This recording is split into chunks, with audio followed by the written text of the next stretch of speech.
Le temps presse. Dans à peine 28 ans, la France et l'Europe devront avoir atteint une neutralité carbone, c'est-à-dire ne plus émettre plus de gaz à effet de serre qu'on ne peut en absorber. Alors, en juin dernier, les députés de l'Union européenne ont décidé l'interdiction de la vente des voitures thermiques neuves à partir de 2035. Et ouais, va falloir se mettre à l'électrique. Macron est à fond dans le délire, et c'est pas nouveau.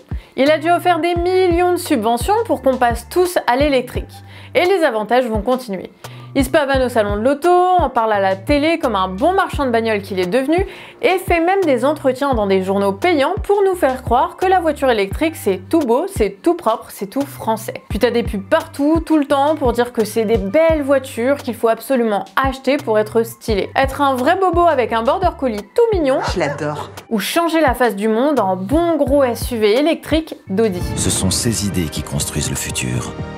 T'as vu, il y a tout le monde qui complote pour qu'on en achète quoi. C'est dingue. Bon, après on est quand même beaucoup à sentir le loup venir dans cette histoire qui n'est rien d'autre que la plus grosse arnaque de l'écologie bourgeoise. Alors c'est vrai, la voiture électrique elle produit quasiment pas d'émissions de CO2 en roulant. Dit comme ça, c'est mignon, mais faut pas oublier quand même que le CO2 émis pendant leur production est 2 fois plus importante que la production d'une voiture thermique. Alors on dit que ça devient rentable écologiquement au bout de 80 000 ou 200 000 km. Ouais, en fait ça dépend quel lobby finance l'étude. Mais faut y aller pour faire confiance à ce genre d'études après tous les scandales qu'il y a eu et les immenses enjeux économiques, aussi bien privés qu'étatiques, qu'il y a derrière le développement de ce marché. Ah oui, et les émissions de CO2, ça dépend aussi de la production électrique d'un pays. Genre en France, ça va émettre moins de CO2 avec le nucléaire. Mais quoi qu'il arrive, vu que tous les bobos de toute l'Europe vont brancher leur Clio ou leur SUV électrique à 18 h en rentrant du taf, va falloir surdimensionner toute la production électrique ainsi que le réseau, rien que pour ça. Rien que pour recharger toutes les voitures électriques, il va falloir réinstaller des bornes électriques à toutes les stations, refaire passer des câbles capables de supporter les surtensions immenses des recharges rapides, et puis construire un peu partout des centrales nucléaires et des centrales à gaz d'appoint. Des centrales nucléaires françaises qu'il faut déjà renouveler puisqu'elles sont en train de crever doucement et qu'on n'arrive plus à en construire de nouvelles. Faut voir l'évolution de l'EPR de Flamanville, ça fait plus de 10 ans qu'ils s'acharnent à construire un truc dont le coût a augmenté de presque 500% et qui n'est pas prêt de fonctionner. Des centrales qui se prennent dans les dents le réchauffement climatique et dont on n'a toujours pas résolu le problème des déchets. Au niveau européen, c'est pareil, il va falloir bien plus d'électricité, donc des centrales à énergie fossile, donc plus de gaz de schiste et plus de charbon. Ouais, tout va bien. Là, on n'arrive pas à se chauffer faute de production électrique, mais ils veulent quand même surcharger le réseau avec ce genre de bagnole. On va donc payer par l'argent public la création de centrales nucléaires et la création de centrales à gaz et leur entretien et le redimensionnement du réseau et les usines pas rentables noyées d'argent public et le travail de milliers d'ouvriers ou d'ingénieurs et les subventions à l'achat de la voiture. Tout ça pour qu'on se trimballe dans des véhicules de 2 tonnes et pour faire le bonheur des industries européennes, bien sûr. Bon, déjà tout ça là, c'est débile, ok, mais ça ne s'arrête pas là. Parce que bien sûr, les voitures électriques, elles ont besoin d'immenses batteries électriques qui pèsent des centaines de kilos.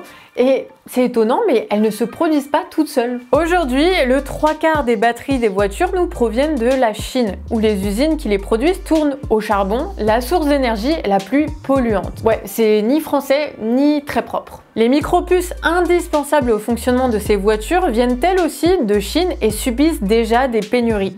Et c'est sans parler des composants eux-mêmes de la batterie qui sont raffinés en Chine et extraits dans des mines leur appartenant, bien souvent comme au Chili, en Bolivie ou au Congo. Oui, le Congo, le 4e pays le plus pauvre du monde, où on envoie 40 000 enfants chercher le cobalt pour $1 par jour.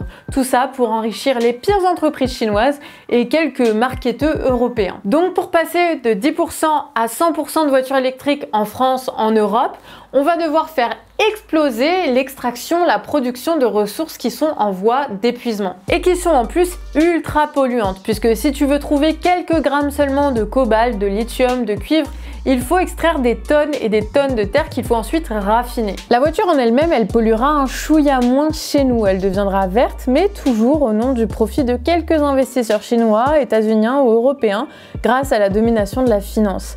Des profits pour les déjà milliardaires, l'exploitation pour des millions d'autres. Et comme cet objectif est partagé avec tous les pays industrialisés, les guerres pour les matériaux s'ajouteront aux guerres pour le pétrole. Après Macron, il nous dit que ça peut être du made in France, et même l'extraction, dis-toi. Et bah tiens-toi bien, parce qu'on a du lithium en France, dans le Finistère, le Massif central, les Vosges, l'Alsace ou l'Allier. Enfin, c'est que dalle, puisque pour une tonne, tu peux récupérer que 70 grammes. Donc faut faire des gros trous, comme ceux-là en Mandchourie, à l'est de la Chine. C'est pas mal, ça donne envie. Pour parvenir au monde bas carbone version Union Européenne, va falloir consommer 45 fois plus de lithium qu'en 2020. Donc des trous, va falloir en faire. Mais tu connais Macron, c'est un fonceur. Et c'est pour ça que dans l'Allier près de Vichy, le projet 2028 a été lancé. Un projet à 1 milliard d'euros de galeries souterraines à 75 mètres sous terre pour extraire ce qui nous permettrait de produire 700 000 batteries de voitures par an. Après, au moins, on deviendrait les premiers exportateurs en Europe. Et en plus, comme on tourne au nucléaire, ça polluerait 2 fois moins qu'en Chine. Enfin, faut-il encore que des études soient faites pour assurer la faisabilité du projet. Là, on en est juste au stade où tout le monde ment pour attirer les investisseurs et faire un max de spéculation. Mais même avant des études, en réfléchissant 2 secondes, on se rend compte que toute cette histoire, c'est plutôt un piège qu'une libération. Si on s'engage à extraire du lithium en France pour produire des batteries, ça nous rend encore plus dépendants de l'extraction des autres terres rares et composants électroniques nécessaires à la fabrication des batteries. Donc on s'engage à exploiter pour produire des machins inutiles avec des immenses batteries pour des décennies à venir.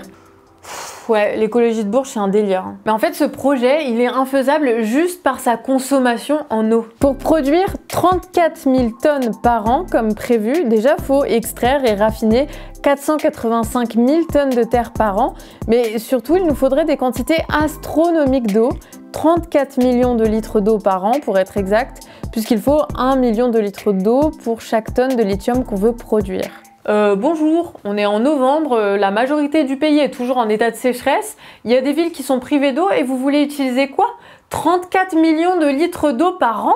Et c'est pour cette raison, en plus des hectares de nature qui doivent être rasés et de la pollution de l'air engendrée par l'utilisation de produits chimiques nécessaires à l'extraction du lithium, que les Serbes ont empêché un gisement chez eux. Bon, à parler de la Serbie, j'ai froid, j'arrive. Ah, on est mieux. Les Serbes disent non et ils ont bien raison. Et il va falloir qu'on fasse de même si on veut pas détruire notre pays. Problème, les capitalistes vont alors devoir se replier sur la Chine et ses mines qu'elle a achetées partout dans le monde. En fait, ce qu'il faut comprendre, c'est que cette industrie, elle ne peut pas exister sans engendrer de destruction écologique ou sociale. Et ça, peu importe ce que dit le marketing à la télé. En plus de l'extraction française, Macron a déjà annoncé la création de plusieurs gigafactories. Une gigafactory, c'est une usine en fait, mais ça sonne beaucoup plus cool. Des usines pour produire des batteries en France en jouant sur le fait que l'électricité française est la plus décarbonée d'Europe, toujours grâce au nucléaire. C'est cool, ça va créer de l'emploi. Des emplois totalement inutiles, tout ça au profit d'une toute petite minorité. Et le prix qu'on paiera, c'est des espaces énormes de notre pays qui vont être rasés, creusés, bétonnés. Décapités, vidés, plumés. C'est ça que vous voulez? Avec ce pognon, cette main-d'œuvre et ses ressources, on pourrait construire des dizaines et des dizaines de trains, réhabiliter tout le vieux circuit ferroviaire à l'abandon, tout en rendant gratuits les billets. Mais non. Mieux vaut mettre le pays et le travail au service des plus riches et assurer le profit d'une industrie inutile et ultra polluante. À ça s'ajoute le problème du recyclage des batteries qui est quasi nul aujourd'hui et qui ne va probablement pas s'améliorer puisqu'avec les progrès technologiques, les pièces sont de plus en plus miniaturisées. Alors c'est sûr, ça va rentabiliser l'industrie du recyclage. Bon, grâce à de l'argent public. Ça va aussi créer des emplois, mais des emplois qu'on aurait pu orienter ailleurs. D'ailleurs, le développement de la voiture électrique, c'est un peu ce qu'on a vécu avec les smartphones. En rendant les voitures thermiques has-been, on va nous rendre en fait de plus en plus dépendants de machines, de plus en plus high-tech, qui vont nous créer de nouveaux besoins et qu'on sera incapable de réparer nous-mêmes. Les constructeurs profitent déjà du progrès côté électrique pour faire des voitures de plus en plus lourdes et donc plus polluantes. Et on n'en est qu'au début, donc les technologies vont vite évoluer et la pub nous incitera à acheter des voitures plus régulièrement. Enfin, faut garder les pieds sur terre, Macron il a beau distribuer des aides, des bonus écologiques et vu qu'elles sont sans condition de revenu, c'est les 10% les plus riches qui en profitent. Bah ouais, si on te file 10 000 balles, tu peux rajouter les 20 000 qui restent à payer toi? Si c'est le cas, tant mieux, mais c'est pas le cas de la majorité des gens. Donc Macron, il veut faire travailler les pauvres dans les usines et dans les mines, tout ça pour assurer la rentabilité des investisseurs et puis pour que les bobos puissent racheter une bonne conscience quand même. C'est sympa. Les électriques restent 30% plus chères. Une Zoé coûte 32 000 € quand une Clio neuve coûte 17 000 €.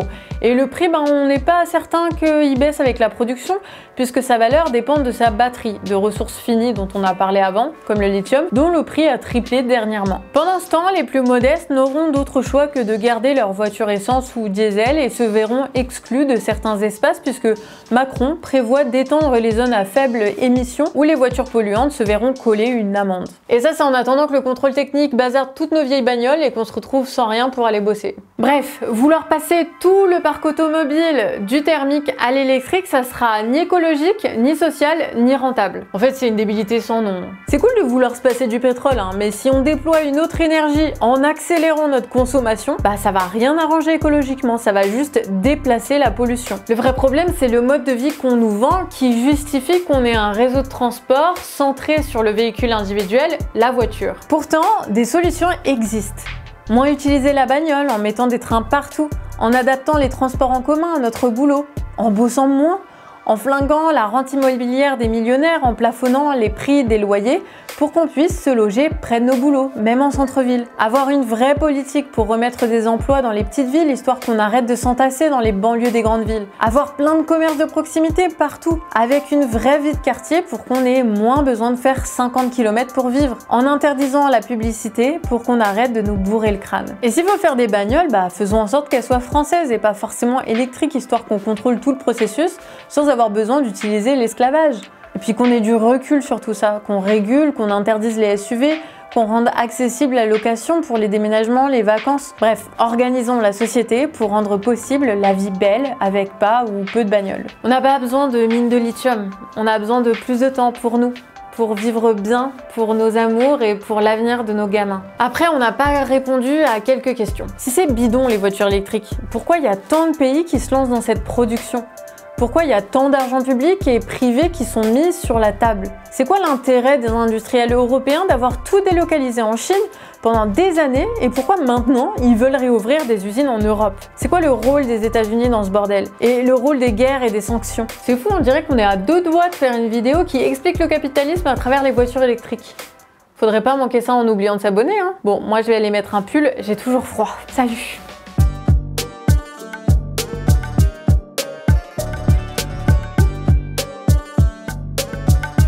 Quack.